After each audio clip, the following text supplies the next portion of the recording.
these people that you know, all these people that you know, all these people that you know, floating in the river are logs. I could buy myself a reason, I could sell myself a job, I could hang myself on trees, and all my folks I know are gone. All these people that you know, all these people that you know, all these people that you know, floating in the river are logs. I could buy myself a reason, sell myself a job. I can hang myself on trees and all my folks I know are gone. I can take this potted plant to the woods and set it free. I'm gonna tell the owners just how nice that was of me. I can buy myself a reason. I can have myself a job. I can hang myself on trees and oh, I am my own damn god. Ha ha ha ha ha ha ha.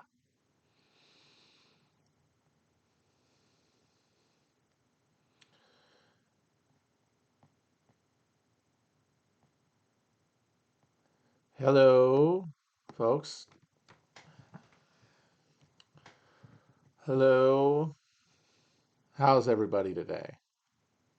I'm fine. Feeling groovy. I've diving headfirst, just to let you guys know what projects I'm working on. I've been headfirst into the Spanish Civil War for a multi-part inebriated past later this year. That's the next big thing we're going to release. Uh, Chris is going to take a break because he did way more work on Hell of Earth than I did before we come back and reconvene later this year to start working on the 7 Years War pod, which I'm very excited about because that's where you go from sort of Brenner, you know, which is how we end uh, Hell on Earth, with coming back to the Brenner thesis on the emergence of capitalism in England. And then we synthesize and merge it with the 7 Years War and tell the story about how that Brennerian process was enforced through trade, that just as Wallerstein says, uh, and his world systems theory speaks of. So that's my goal: is to connect those two uh, theories that people are constantly arguing over into one process. You have a specific uh, geographically fixed phenomenon of capitalism is emerging out of the creation of a free market in ground rent. That's the thesis that Brenner and Wood promote. I buy it.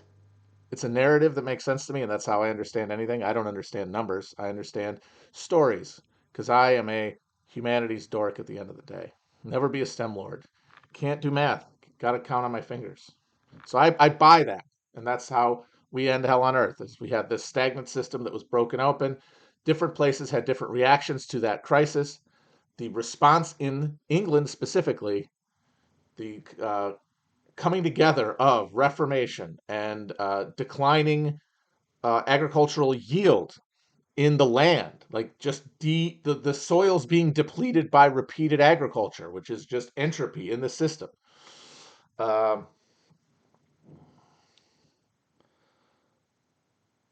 but as I say, not just that, the Reformation. If you don't have the Henrician reforms, if you don't have the liquidation of the church in England, that process, which is occurring elsewhere, there were enclosures in Germany. One of the things that led to the Peasant War in 1525 was the end of the beginning of enclosure of public lands in Middle Europe. So it wasn't just in England that was happening, but but there you had this Holy Roman Empire, this fucking dog's breakfast of a system that couldn't assimilate that without destroying itself. And in England, you have a process that fuses this political revolution with this change in economic conditions to create a new social realm. And then that world is exported with the Royal Navy and the Bank of England. Those are the two things that drive this process. It is the Bank of England and its system of a stable national debt fueling fiscal expansion tied to uh, a, a, a government program fixed around the building up and the assertion of naval uh, technological superiority. Because England's never going to be able to fight on an equal basis on land. It's in Europe. It's never going to be able to challenge for continental hegemony against France more than anything. Germany might have broken up, but France was brought even closer together into this absolutist state, this really powerful social machine. But it's land based. That means you've got an option, you've got a place to go. And they put all that money that was being built by the circulation of this currency into building this navy that just forced everybody else to unleash their bourgeois on their own terms in their own specific ways. So you have this revolution in the countryside in England turn into a political economy that then conquers the world. And the 7 Years' War is really it's the inflection point for this process. Because up until the 7 Years' War, you had these two blocks emerge, right? Out of the 30 Years' War, Austria and Spain, the Habsburgs, they're in terminal decline at this point. The Dutch have flourished, but they're going to hit their own limits on their viability since they're just a little postage stamp in the middle of the fucking North Sea. France and England become the dueling hegemonic powers, neither of them having hegemony. France dominating on the continent through the massive land army that Louis XIV creates, and England is doing it on the sea with their vast navy. Both of them are also, though, in conflict in the colonies. And they split North America, which is where the game is going to be decided. And the difference between them is that the powers that be in England, connected to the merchant economy that they've created, know that the fucking winning of the game is in the fucking colonies. They know. Guys like William Pitt the Elder are fixed on the colonies. The 7 Years' War, unlike the other wars that happened under Louis XIV, Spanish succession, Austrian succession, which were sparked and began on the mainland in Europe, this one starts in North America. It started by George Washington. And it's over the Ohio Valley in central Pennsylvania. Is France going to get that, or is England? And the British are like, this is where the contest is going to be decided. The French thought that Canada was a pain in the ass. It was a backwater. I mean, part of it is it's less hospitable. It's colder. There's less of a colonial project for a number of reasons. But for them, it just isn't worth the candle. And so they kind of fight, but as usual, they're focused on the mainland and see North America as this sideshow, whereas the British see the colonies as the whole game.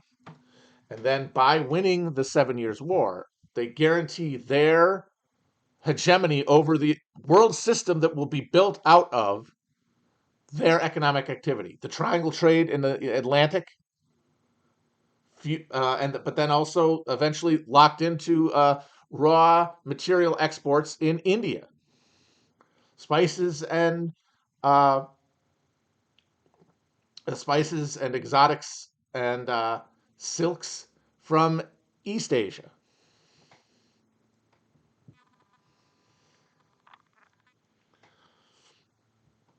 And when it ends, England is ready to kick off the Industrial Revolution.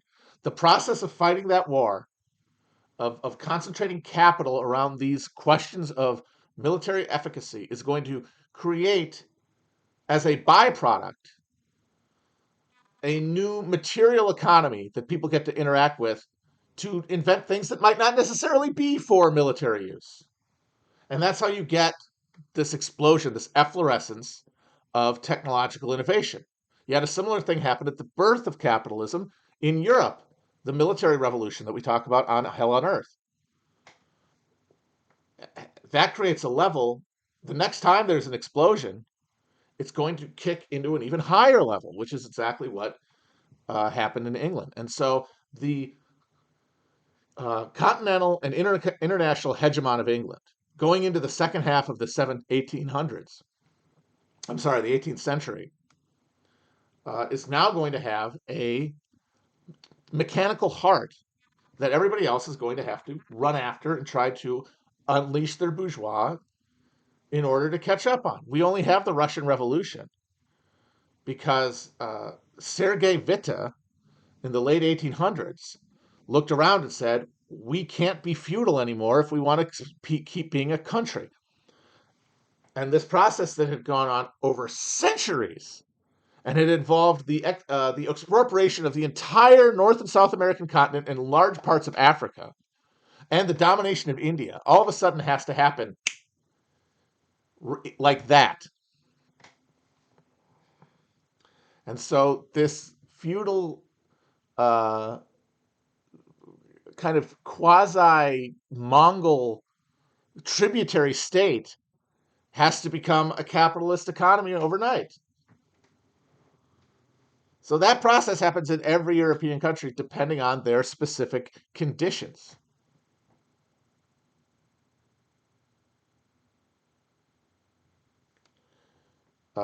France under this pressure, France invents modern liberalism. I'm sorry, liberal nationalism. Uh, England invents liberalism. France invents liberal nationalism. And so that ends up leading to a social revolution in the French Revolution that culminates in this character of Napoleon, who is this synthetic figure who guides this historical energy to France's maximum capacity. And France has an insane capacity at that point.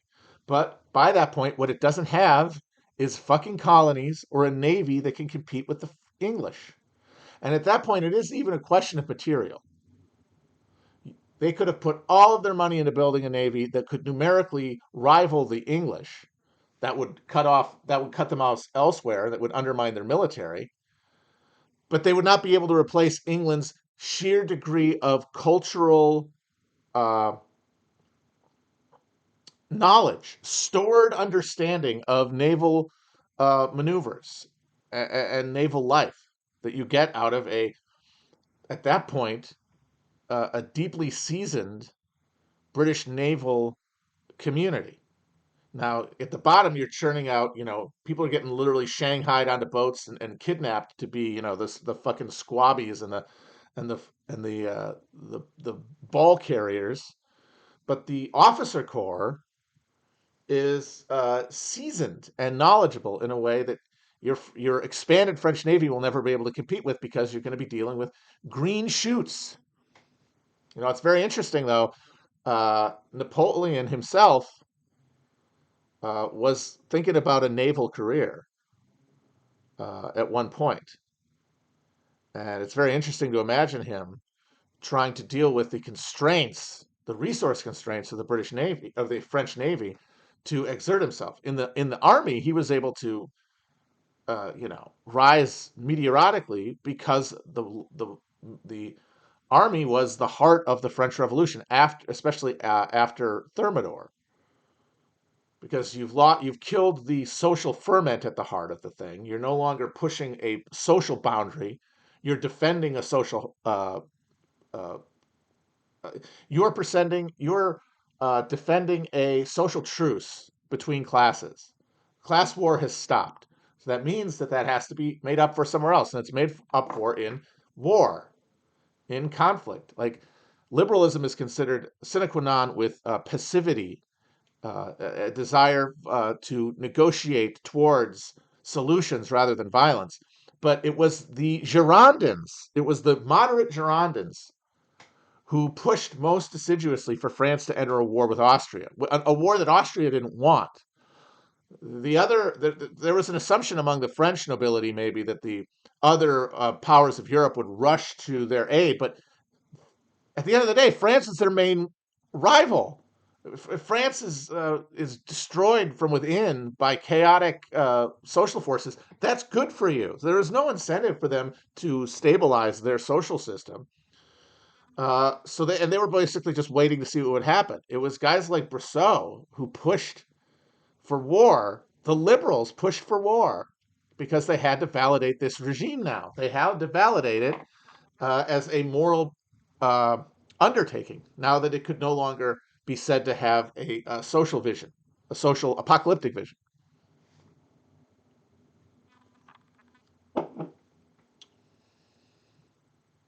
Marx is from the Rhineland, Trier, the child of emancipated Jews, emancipated by Napoleon.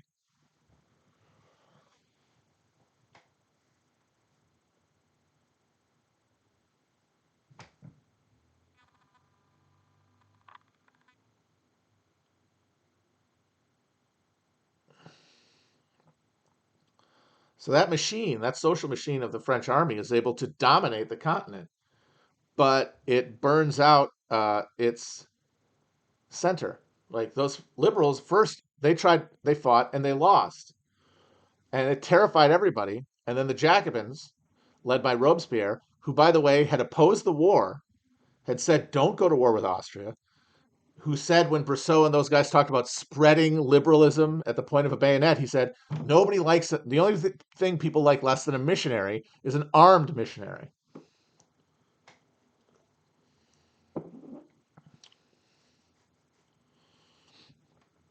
And so it ended up being the uh, Girondins. Yes, they were eaten by the revolution, but it wasn't because of their commitment to the social question. It was because of their desire to avoid the social question through a bellicose foreign policy. But then when they start losing battles, now the people want somebody who's more ruthless. And then the fucking Jacobins fill that space. They filled the space of a better steward of a revolution that was at that point considered to be deeply imperiled. Why? Because they fought Austria, and Austria was kicking their ass.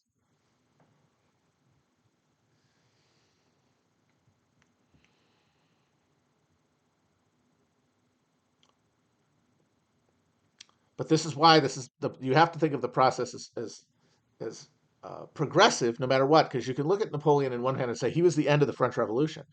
But then you look at the fact that when Napoleon's armies marched into the Rhineland, what did they do? They fucking emancipated the Jews. Like what they were fighting for had a remnant of what had been fought over. But the class war at the heart of it, the drive towards social equality, had broken against the lack of technological capacity to make that change. France was a peasant society at that point. It did not have means of production adequate to be socialized. And so you get a bourgeois revolution instead. You get a compensatory war with Austria instead. Then you have the rise of the Jacobins, whose war on the ruling class and perceived traitors that what made up the Red Terror there, the Great Terror, uh, that was to make up for an unfinished social revolution.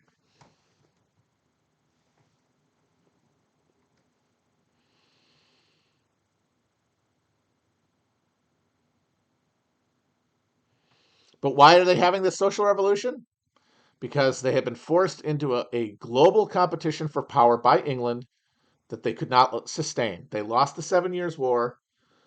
Then they tried to get back at England by contributing to the American Revolution.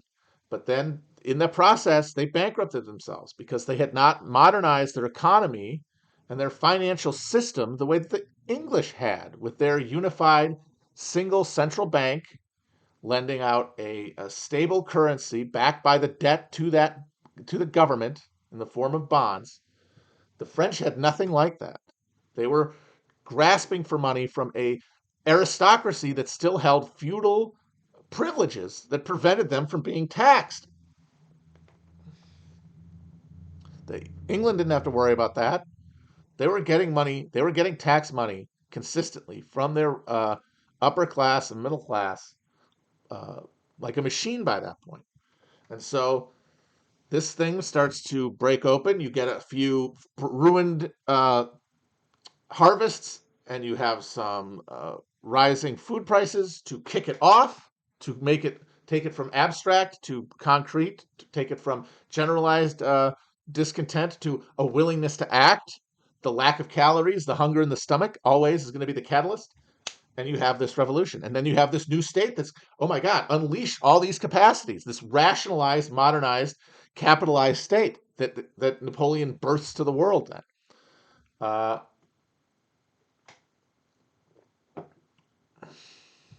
but it is still not going to beat England. And then all the other countries in Europe come into being in recognition of this new competitive framework. Italy and Germany are formed out of the need to compete.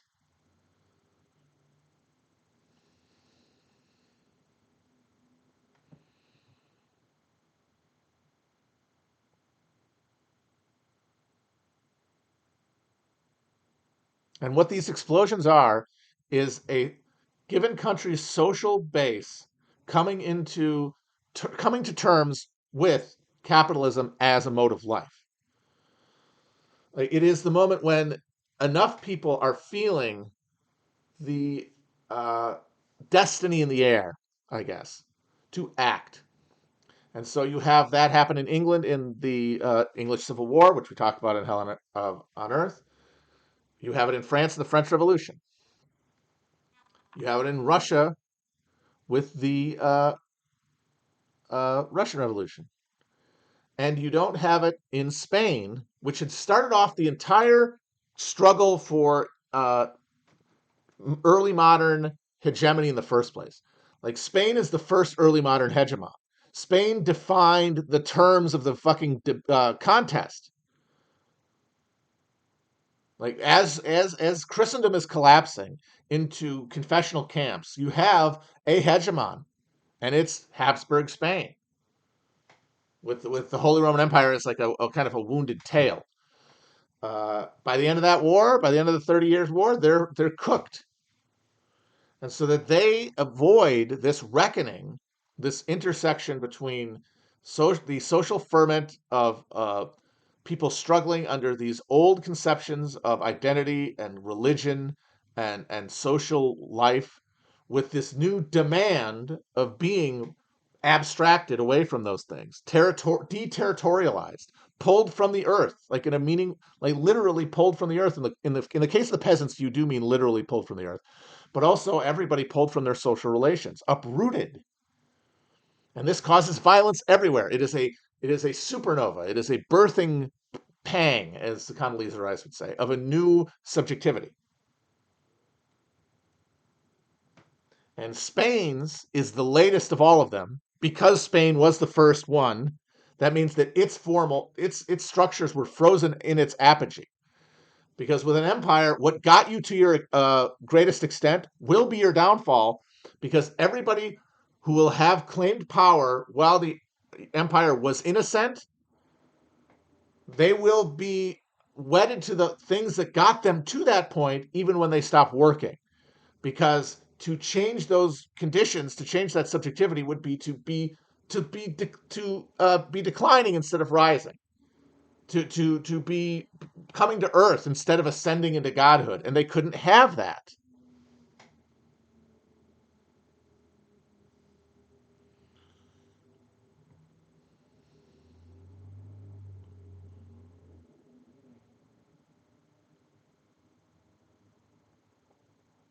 Spain takes, and so the Spanish state, this Catholic counter-Reformation state that takes over North America, a big chunk of Central and South America, and has access to this silver.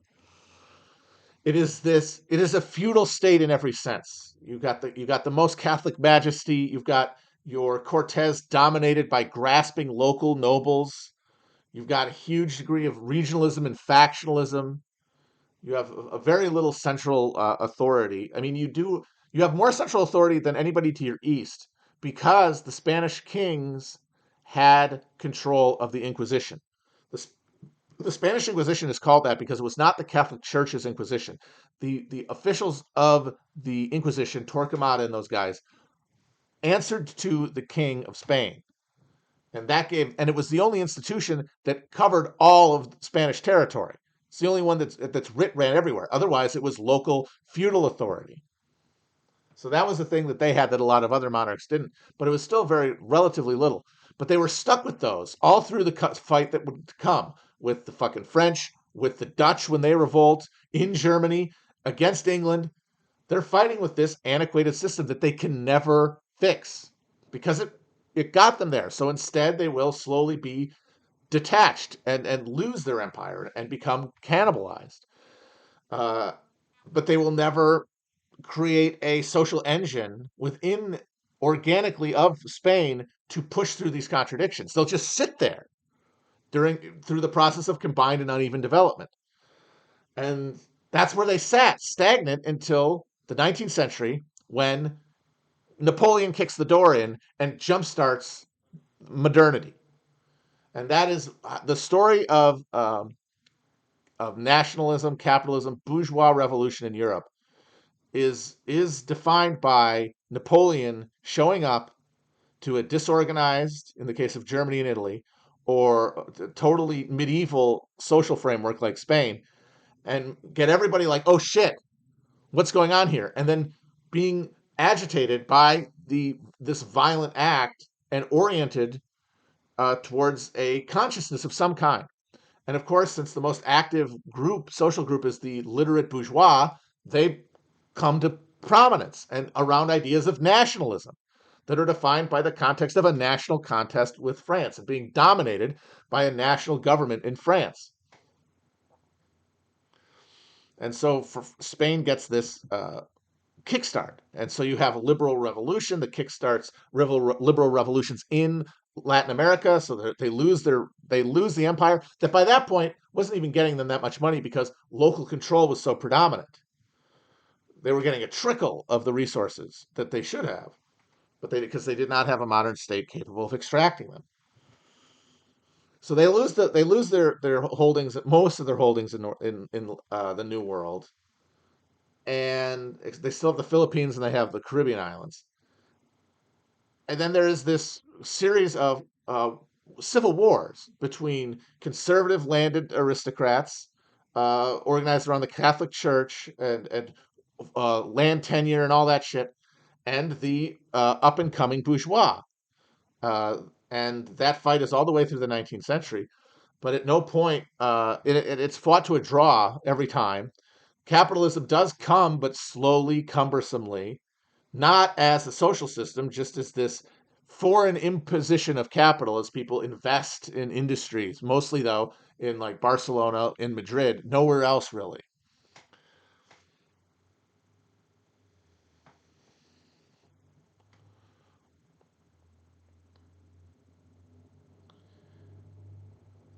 But it's sat on a low simmer. Now, when most of these countries have their big conflagrating moment with capitalism is World War One, which is a continent-wide sort of recognition of the stakes and a somewhat deliberate process of uh, waging national war to avoid class war.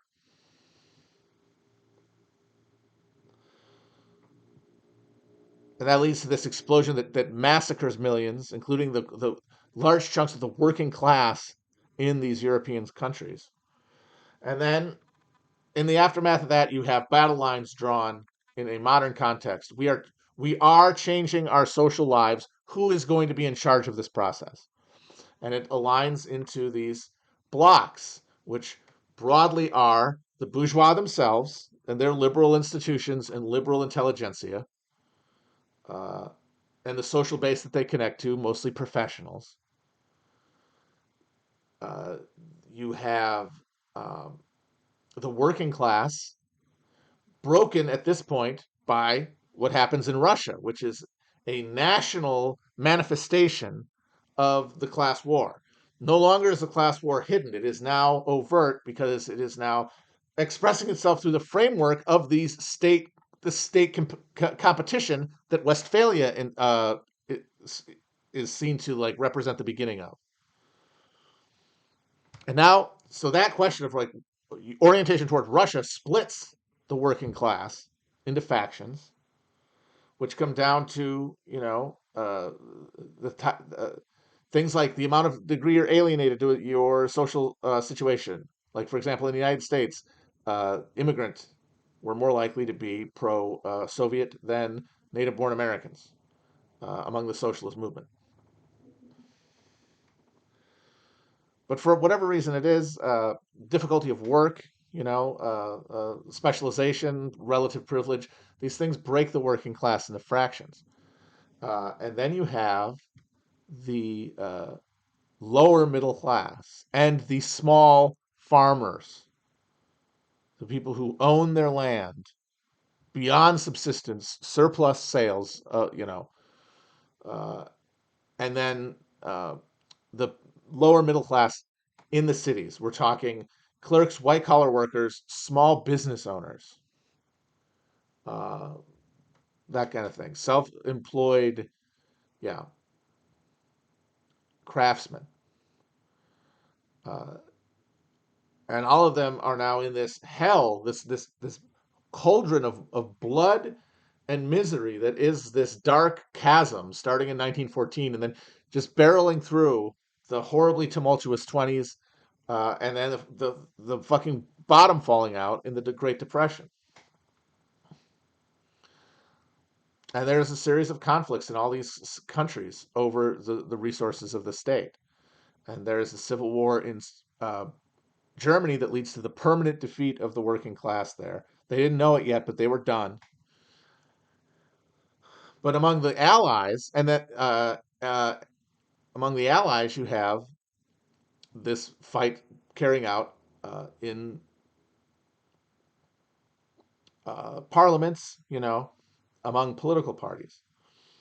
All of this, on top of this class of liberals trying to, you know, uh, have the have all of the benefits of capitalism and all of the development, but without any of this icky social conflict that emerges.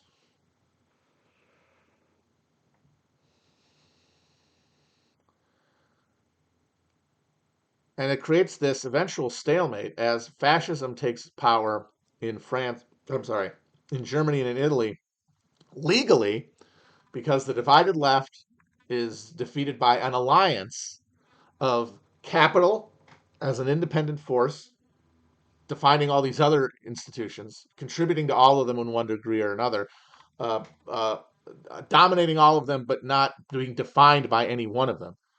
You've got capital, uh, the uh, military aristocracy, the Junkers, and then that middle class. And that's enough to take power against the divided working class. So you have this stalemate by the mid 30s, where communism and that fascism are rising as these polarized camps in a existential collision course. And then you have Western imperial capitalism, Anglo American capitalism, connected to this globe bestriding empire in Africa and Asia.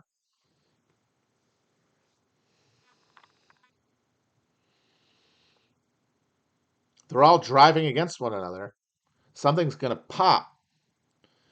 And the place that pops is Spain, because Spain is the farthest back in this process, has done the least to create uh, durable and legitimate liberal institutions. It happened to Russia, first of all, of course, in 1917, because they were even more backward than fucking Spain, because they were in an entirely different context. Like they were their for most of their history, their competitive framework was not against Western Europe. it was against the Ottoman fucking Empire and like the Poland Lithuanian Commonwealth and Sweden. It was an entirely different competitive framework defined by states that had not had capitalist revolutions. So they pop a gasket pretty much immediately. There's nothing they can build between February and October of 1917 capable of channeling the energy that is being unleashed by this social apocalypse that undergirded the Russian Revolution, the social apocalypse of World War One. But Spain didn't fight in World War One. By that point, they had lost so much of their territory, having had the last of their holdings jacked by the United States in the Spanish-American War, that there was no reason for them to get engaged in any of this power block shit, any of these alliances, because they weren't defending anything. They had a scrap of territory in northern Morocco that they would go and have war there instead, and they would get their asses kicked by Rif tribes people. So they had this little pocket colony that they could kind of amuse themselves with and give their army something to do. Really, what it was like we have this military because we got this this this still ruling quasi feudal aristocracy with all these fucking sons that we got to do something with. And what do? You put them in the army because they think it's cool. They think it's epic because like it's all these remnant chivalric values that we never got around to overthrowing. So we got all these assholes. What are we going to do with them? Well, let's send them to Morocco. They can get ambushed by a tribesman.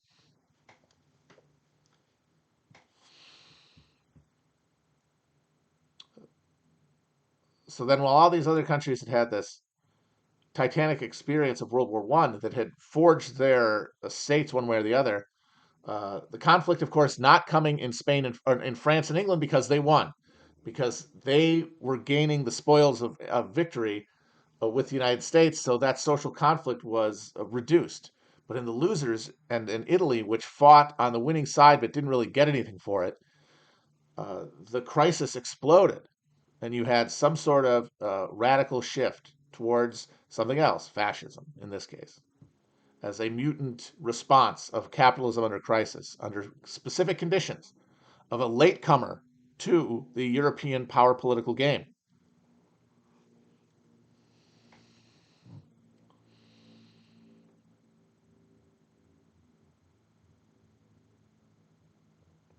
So in Spain, by the mid 30s, you have this incredibly powerful working class movement that was divided similarly to the German working class, but the dynamic was different. So in Germany, because I think it was the first place, because feudal uprootment had been happening for so long there, um, yes, you had the split between the radical communists and the more conciliatory social democrats, but the communists maintained their basic adherence to a legal approach to power. Yes, they were subservient to the Comintern. Yes, they intrigued about rebellion and revolution in the early 20s.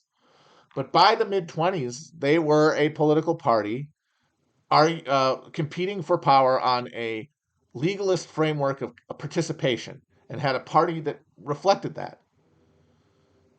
In Spain, you didn't have that. The more radical faction is anarchists who are trying not to work through capitalism that they feel that they're enmeshed in, which is the experience of a fully capitalized subject. They are trying to resist the imposition of a modernity that will alienate them from a conception of social life that is still rooted in the village. It has been stripped of religious language because they hate the church because what the church has done for them and done to them as an agent of power. But the social gospel is still alive and well. And that rejects the requirement of Marxist dialecticianism, which is to push through the process of modernity. Instead, they say, no, we will resist modernity. We will step aside. We will sidestep modernity, and we will develop a post-scarcity economy through the building of it. not through vying for state power, imposing capitalist rationality and central authority from the center, and then turning us all into people that we will not recognize. No, we're not going to do that. And there were enough of them because there were so many, more than anything, there were so many landless rural farm laborers. The type of people who were fucking revolting in Barcelona in like the 1600s.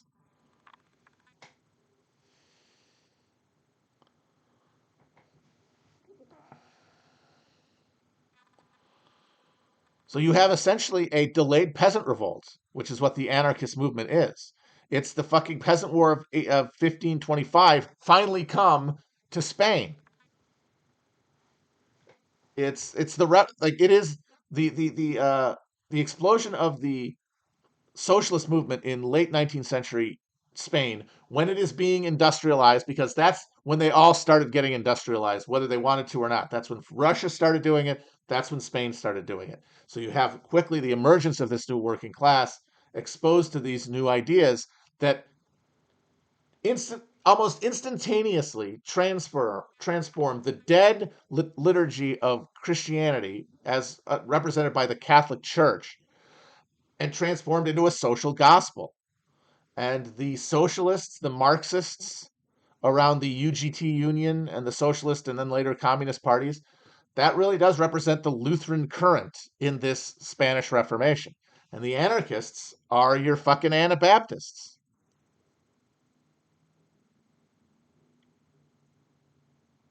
And they have a much bigger social role than the Anabaptists did in the 1500s because of the technological revolution. That means we aren't just a bunch of people. We aren't just a bunch of unemployed farm workers.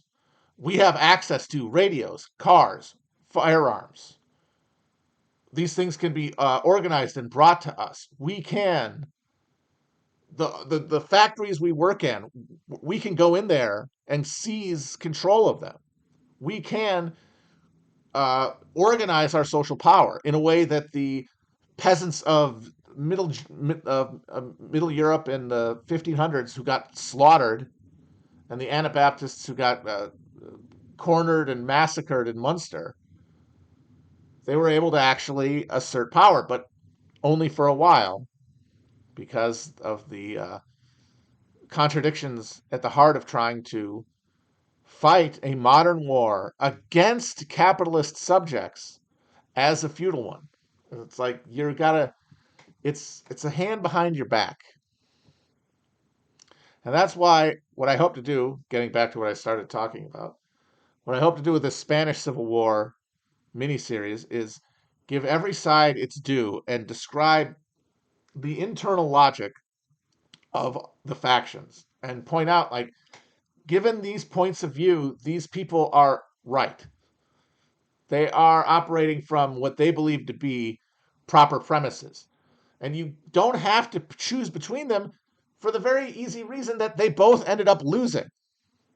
The anarchists were not able to defend their revolution against the bourgeois and communist alliance. And then the communists were not able to defeat the nationalists once they took power. It wasn't there either way. And that's the tragedy of history, is that we're forced to act in conditions that we don't choose. And outcomes are determined by things that we largely don't have any power over. All we can do is find our moral place and act from it and not try to project. Like, that's the liberal paralysis, because the liberal gets to sit in the middle of all this and tisk tisk and say, oh, look at these barbarians. We wouldn't do that. But only because they're sitting in gravy, only because all of the misery and violence that sustains their world is out of their view. Like, I've started doing my research here with the classic, the probably the English, the most esteemed one volume history of the Spanish Civil War by Hugh Thomas. It's big, it's comprehensive, it's well regarded. It's the fillet of the genre, as Jeff Daniels would say in Squid and the Whale. But and it's got a lot of great information, and I'm going to go from there. Like, okay, what do I need to follow up on, and then I will follow up in those directions. That's how I do it. Start with a big, thick general book and then dive into specific subsections. But what's really funny reading it is Thomas's like uh, complacent British liberalism. He's just looking at all these sides like, oh, these hot-blooded Latins, they can never compromise. But the thing is, only the liberal can feel the titanic shift towards a capitalist subjectivity coming and be fine with it. Everybody else is horrified at the sound and wants to stop it and is going to try to stop it.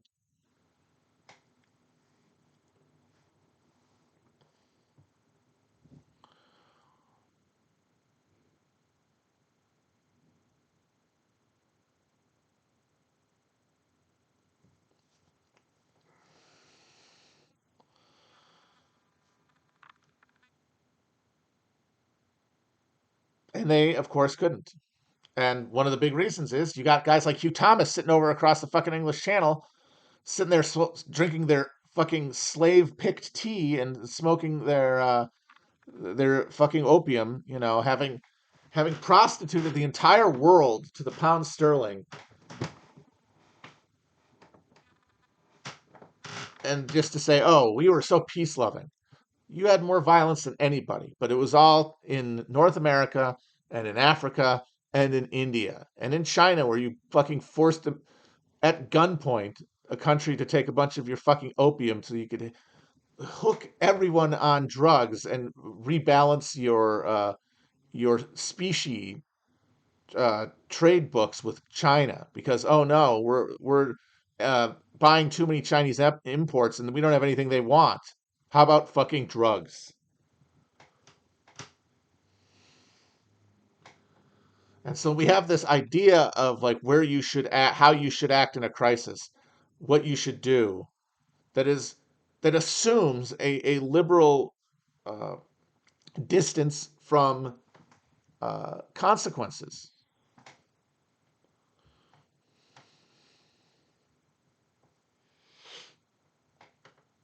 So that's what I hope to do with this is just be like everyone is acting how they thought they needed to. And the tragedy is that that's those clashes are the only way that any clarity comes to those sort of situations. And that the last thing you should do is sit around trying to figure out who was right and who you would be. You're not them, you're you, and you have your own questions in front of you. We all do. And we have to defeat that self satisfied liberal in our head. Somebody asked about Ernst Dahlmann in the German Communist Party of the 30s and whether they could have done something to prevent, or the 20s and early 30s. No, yeah. Uh, what they could have done something to prevent the Nazis coming to power. I don't think so because by definition, the German Communist Party is going to be hotwired to the foreign policy goals of the Soviet Union. Like that's what defined the Communist Party is that it was orienting uh, itself away from a German-based political movement like the SPD and a as an instrument of the foreign policy of the Soviet Union. And this to them was the strategically smart thing to do. Why would you not want to work in coordination with one of the powers of Europe, which is now in the hands of the workers? It made sense to them. They were committed to doing it. There was no way we were going to stop them from wanting to do that. So the question becomes, what did the Soviets tell them to do? And the fact is that Soviet management of the German Communist Party throughout the 20s was awful. It was disastrous because it was being done in Moscow by people who didn't know what was going on in Germany.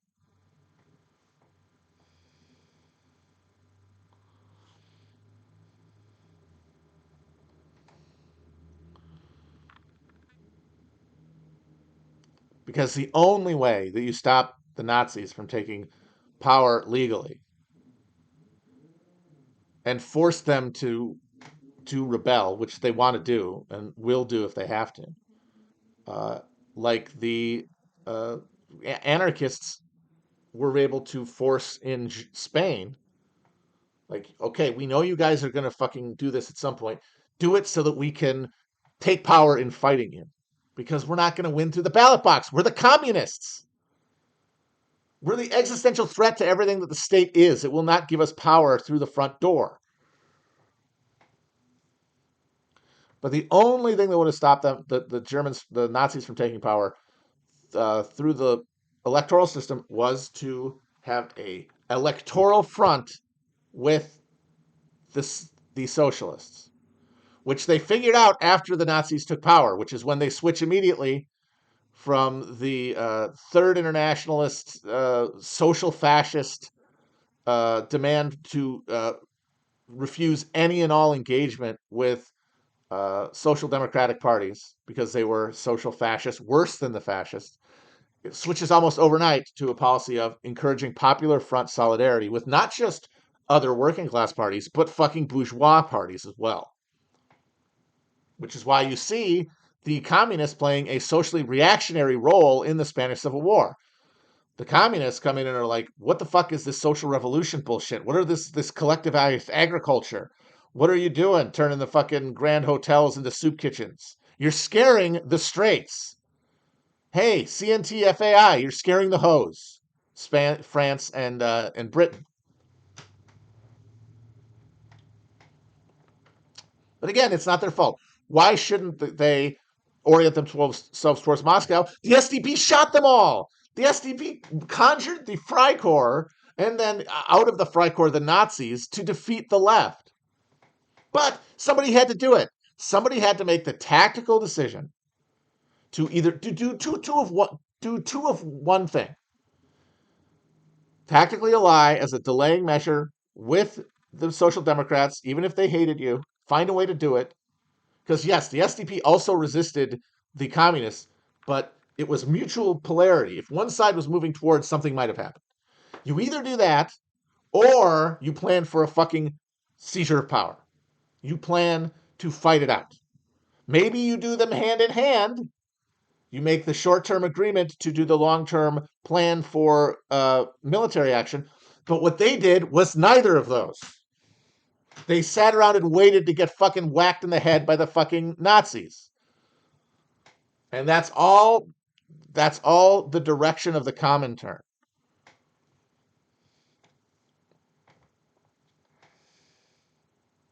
Yes, that decision depends on your strength in that moment, which is a decision that can't be made in Moscow.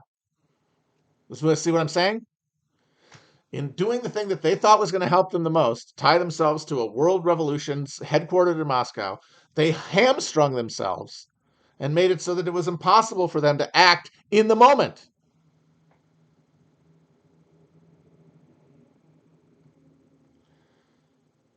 Like bourgeois democracies were not going to survive the in Europe.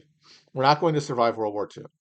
And the liberals that are looked backward as heroes, people who are trying to settle everybody down and prevent all this violence, or actually just the most deluded motherfuckers around, because they were the only people who didn't know that.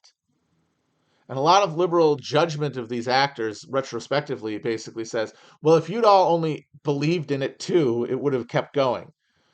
But belief is in results, and the results of bourgeois democracy were that they had rendered themselves moot to anyone but the most deluded and or most materially adhered to this bourgeois state among us.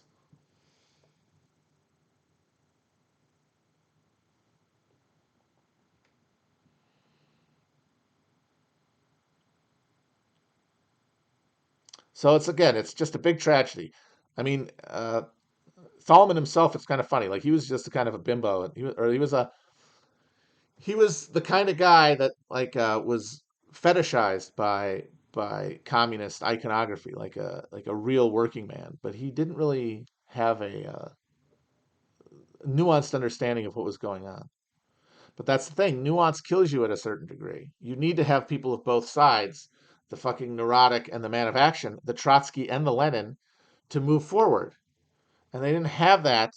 As I've said before, the Lenin of the German Revolution was fucking Frederick Ebert.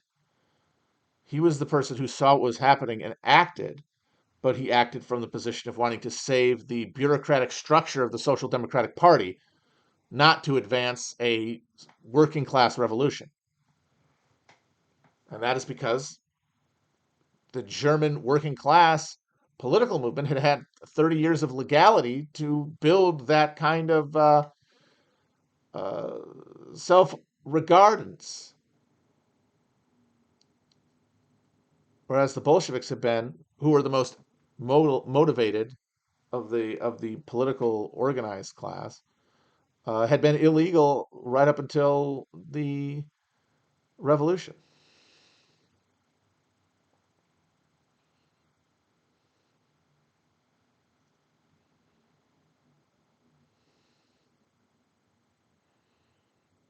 Would the U.S. be better off with a parliamentary system?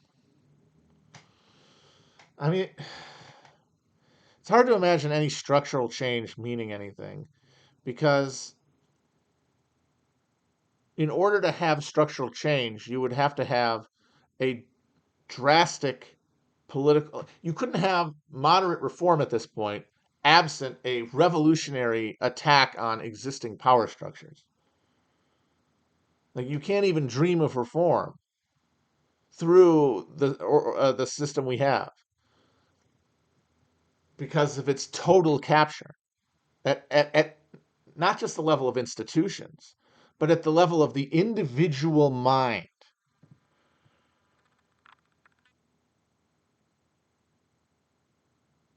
Like the closer you are to machinery of power in this country, the more hollow you are of human feeling, of human values, the more you adhere to a reptilian worship of this alien structure, this oily piston spider.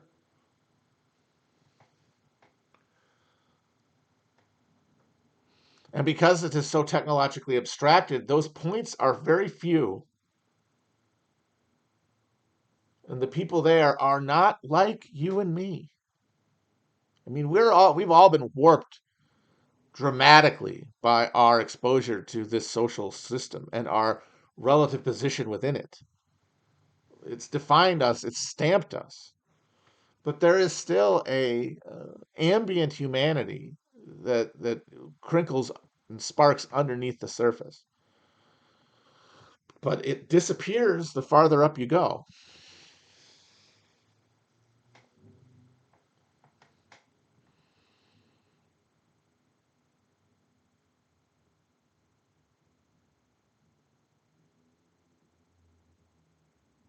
Conditions change and they could lead to dramatic change.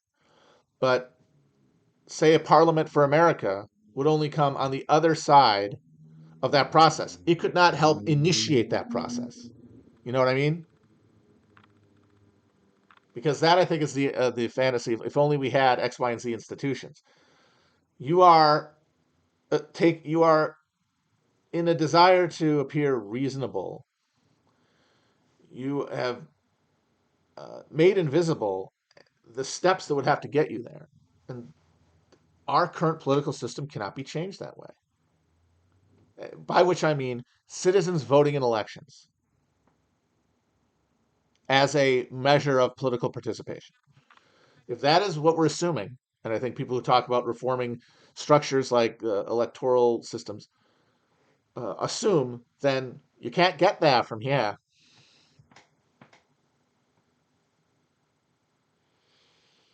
And so it becomes sort of a beside the point because that question of like is a parliament good, will it be helpful, need to be made by people in a position to build it.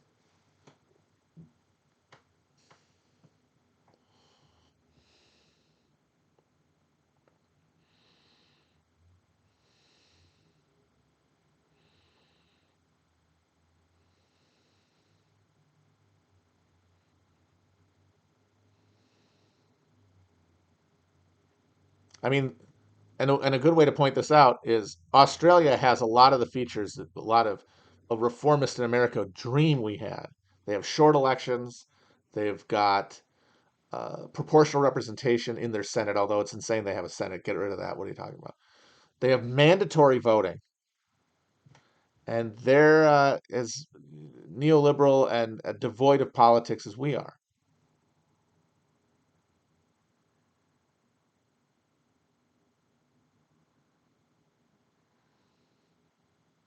God, Australia is so cucked because they're cucked by England and the United States in different ways. It's brutal. Like they're just they're getting lucky Pierre'd.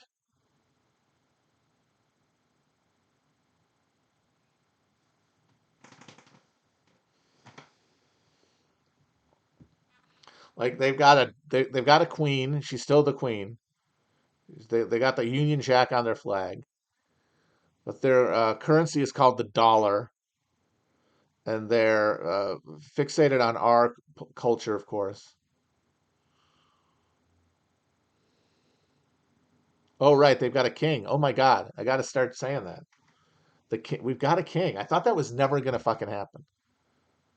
When I was a kid, I was like, when the fuck is the Pope gonna die? Because I wanted to see a papal election.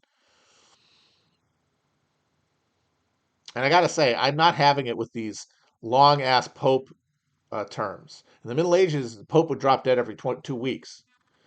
Now they keep fucking living forever.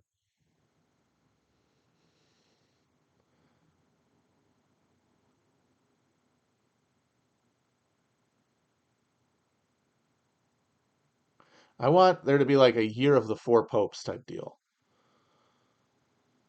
Somebody set up a fucking anti-pope somewhere. Just get African pope. Give me an African pope. Robert Sarah. They always say that he's a front runner. The pope, the Archbishop of Ghana or something.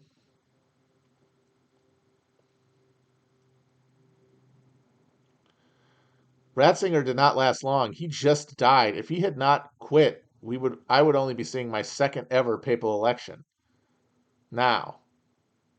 Instead, I still only had two because of Francis and Ratzinger.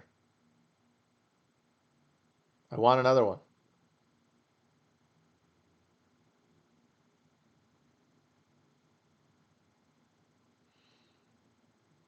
All right, I gotta go, guys. Bye.